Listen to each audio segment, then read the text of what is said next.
Why do we only have two options after high school?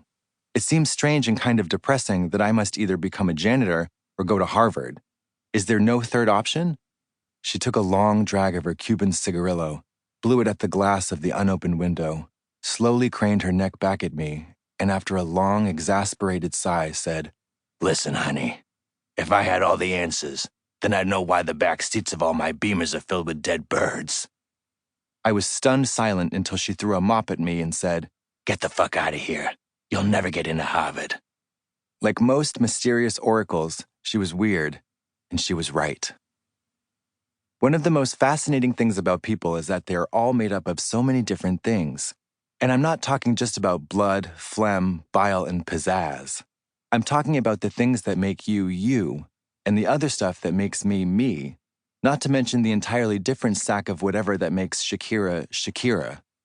Psychiatrists say that each person on this planet is unique, which to me sounds like a bunch of malarkey. Next thing you know, they'll say the moon isn't made of cheese and Earth spins around like a giant basketball. There are nearly 225,000 people currently living on God's green flat Earth, and you're going to tell me that they're all one of a kind? Well, I think the more than 65 documented sets of identical twins would beg to differ, which is hard for them to do since they look exactly the same. But enough about science. This book is about the real world, and in the real world, we don't drive microscopes and drink out of test tubes. We do stuff for money, and that's called work.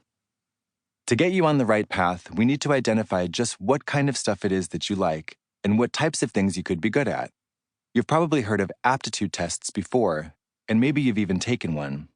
They usually consist of a series of questions about your skills, preferences, and working style, and they are not to be confused with the slightly different altitude test, which simply proves whether a mountain is European.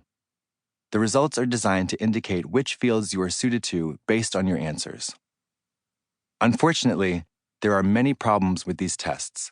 First of all, they are far too long and don't require any blood or urine samples, which too often yields a boring and inaccurate assessment. Second, the jobs they recommend are often obsolete, illegal, or just plain yucky. Physician? What's the point when we already have doctors?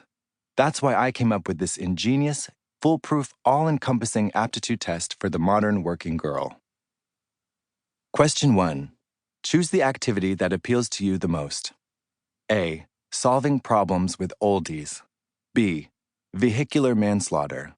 C. Feeling up on people's legs. D. Looking at bones. Question 2. Which smell reminds you the most of home? A. Charred fish. B. Marinated mushrooms. C. Hot, wet air. D. Greased leather. Question 3. Which location do you find it impossible to make love in? A. The ocean. B. An Irish bog. C. A vintage Pioneer wagon. D. Germany. Question 4. Which body of water do you find the most alluring? A. The Peterson's above-ground pool. B. The Dead Sea. C. The Gulf of Mexico. D. The fish tank in the dentist's waiting room. Question 5. How many different species of animals have you touched with both hands? A. 0. B. 1 to 5. C. 10 to 100. D. Too many to count. Question 6. Which of the following is Academy Award-nominated actress Ellen Burstyn's real name? A. Edith Megan Guggenheim. B. Edna Ray Gillooly. C. Eden Ruth Friedman. D. Helen Bursting. Question 7.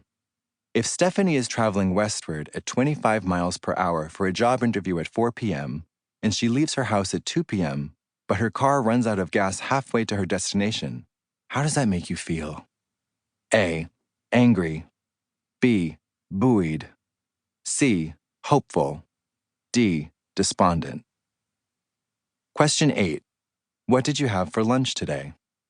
A. Continental breakfast in the lobby. B. Meals on Wheels. C. Steak Diane. D. A big bowl of Ma's gravy. Question 9.